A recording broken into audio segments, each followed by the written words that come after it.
susunod na programa ay rated PG. Ito ay nangangailangan ng patnubay at gabay ng magulang para sa mga batang manonood. Hindi akalain ni Annalyn na malalagay sa panganib ang buhay nila ni Doc Eula at Doc Lyndon sa San Rigado Medical Hospital dahil dito nagsimula ang Trans-Systemic Virus o TSV.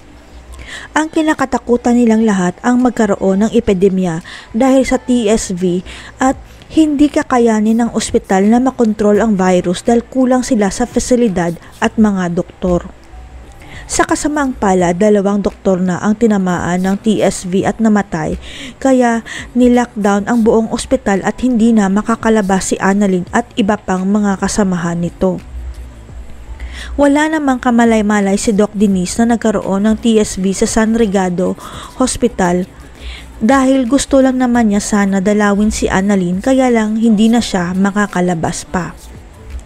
Pero hindi nagdalawang isip si Doc Denise na mag-volunteer sa San Rigado dahil alam niya na kailangan ng mga doktor sa ospital dahil sa epidemya kaya handa siyang tumulong. Ang hindi alam ni Doc Denise, sinundan pala siya ni Michael sa San Rigado kaya hindi na rin makakalabas ng ospital si Michael kaya tutulong na lang siya kina Annalyn at Doc Denise.